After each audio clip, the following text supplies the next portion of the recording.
I'm going to make one of the simplest dishes I've ever made. It's only got a few ingredients, but it's the ingredients that speak for themselves. Now, to start with, I've got some peppercorns. I'm going to pop them in the pan here. This dish is Cacio e Pepe, which is basically spaghetti, peppercorns, really good extra virgin olive oil, and cheese. They go together beautifully. The thing I like to start with is the peppercorns in the pan here. And I've crushed these peppercorns already, and I'll just stir them around. A minute or so in this hot pan, and you can smell the aroma. I've got some spaghetti, and it's already been cooking for a few minutes, so it won't be long until it's ready. Now, the peppercorns are in the pan here, and I'll stir that around. The pan's quite hot. When you toast the peppercorns, you get that pepper flavour coming out 10 times stronger. Now, to bring this together, I'm going to use some extra virgin olive oil, and it's a good idea to use the best olive oil you can buy. Extra virgin olive oil that's been cold pressed and organic.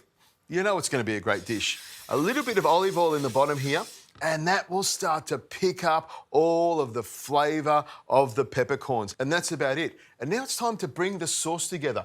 Now, you're going to think this seems a little bit strange, and it is the first time you make it. I grab some of the water from the pan here and put it straight into the oil. And the water and the peppercorns and the oil together are the beginnings of the sauce. You want that flavour to start loading into the oil and the water. Now, I reckon my spaghetti is just about cooked all the way through, and that's perfect. Bring the pan over to the pot here and grab the spaghetti out. Now, it's slightly al dente, and that's what you want. You want the pasta to keep cooking, and as I add the cheese, which you'll see in a second, it'll come together beautifully. All right, back on the heat here and turn it up. I want something nice and hot so it starts to boil quickly. A little pinch of salt goes in there, and the cheese. Finely grated pecorino cheese. Plenty of this because this is where the sauce comes from. I'll put a good amount of this straight in there, which is probably about 2 or 3 handfuls.